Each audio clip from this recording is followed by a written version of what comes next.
Hi friends, வணக்கம். Welcome to Sai Geetha's recipe.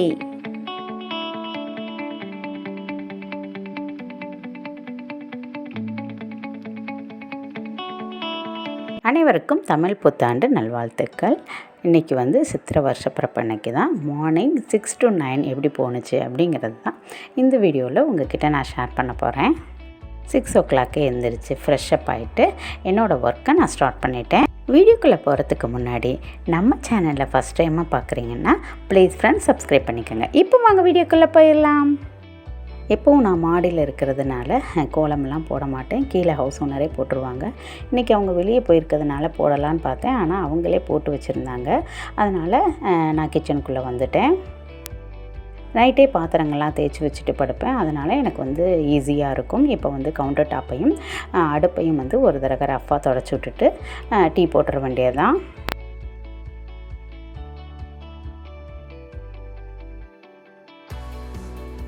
புதன்கிழமை, அதாவது நேற்று நைட்டே நான் பூஜை ரூமெல்லாம் க்ளீன் பண்ணி வச்சுட்டு பூஜை பாத்திரங்கள்லாம் கழுகி மஞ்சள் குங்குமம் எல்லாம் வச்சுட்டேன்.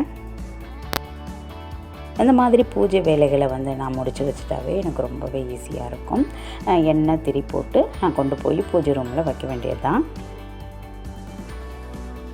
அதுக்கப்புறம் நிலைக்கு மஞ்சள் குங்குமம்லாம் வச்சுட்டு மாவிலையும் கட்டி விட்டுட்டேன்.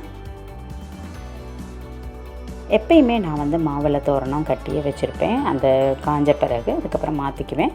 பண்டிகைன்னா கண்டிப்பாக அவசியம் நான் கட்டி விட்டுடுவேன். பெரிய பாப்பாவும் எழுந்திரிச்சிட்டாங்க. அதனால் எனக்கும் என் ஹஸ்பண்டுக்கு பாப்பாவுக்கும் டீ போட்டு குடித்தாச்சு. புதன்கிழமையே வீடெல்லாம் கூட்டி தொடச்சி விட்டுருந்தேன். அதனால் இன்றைக்கி மார்னிங் ஃபுல்லாக கூட்டி மட்டும் விட்டுட்டேன். இன்றைக்கி பிரேக்ஃபாஸ்ட்டுக்கு தோசையும் தக்காளி சட்னியும் தான். ஆனால் இன்றைக்கி வருஷப்பிறப்புங்கிறதுனால ஸ்வீட் செஞ்சு சுவாமிக்கு நைவேத்தியம் பண்ணலாம் அப்படின்ட்டு கேசரி ரெடி பண்ணியாச்சு. கொஞ்சமாக 1 டம்ளர் ரவையை வச்சு ரொம்பவே சீக்கிரம் பண்ணிட்டேன். இதில் ஃபுட் கலர் சேர்க்கல, அதனால் ஒயிட்டாக இருக்குது. பசங்களும் குளிச்சுட்டு ஃப்ரெஷ்அப் ஆகிட்டு வந்துட்டாங்க. நைட்டு எடுத்து வச்சுருந்த மாவு நல்லா பொங்கி இருந்துச்சு. அதுக்கப்புறம் தக்காளி சட்னியும் ரெடி பண்ணி வச்சுருந்தேன். சுவாமி படங்களுக்கெல்லாம் பூ வச்சுட்டு அதுக்கப்புறம் பால், அதுக்கப்புறம் கேசரி, வெத்தலைப்பாக்கு, பழம் வச்சு பூஜையும் முடிச்சிட்டேன்.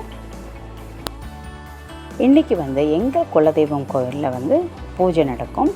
அதுக்காக போகணுங்கிறதுனால 9 மணிக்குள்ளேயே எல்லா வேலையும் முடித்து வச்சுட்டேன்.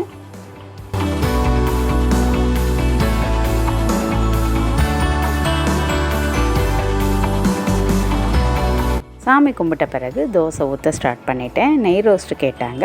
அதனால் அதுவும் இட்லி பொடியும் தக்காளி சட்னியும் வச்சு அப்புறம் கேசரி வச்சு சாப்பிட்டுட்டாங்க. நானும் சாப்பிட்டுட்டு மீதமுள்ள வேலையெல்லாம் முடித்து வச்சுட்டேன். ஏன்னா பாத்திரங்கள்லாம் கழுகி வச்சுட்டு அதுக்கப்புறம் கவுண்டர் டாப் அடுப்பெல்லாம் தொடச்சி வச்சிட்டோம் அப்படின்னா மதியானம் வந்தோட்டி நம்ம சமைக்கிறதுக்கு ஈஸியாக இருக்கும். எங்கள் குலதெய்வ கோயிலில் பூஜை முடியறதுக்கு ஒரு 3 மணி ஆகும். அதனால் பெரிய பாப்பாவுக்கு எக்ஸாம் இருக்கிறதுனால நானும் அவளும் சேர்ந்து பக்கத்தில் இருக்க கோயிலுக்கு கிளம்பிட்டோம்.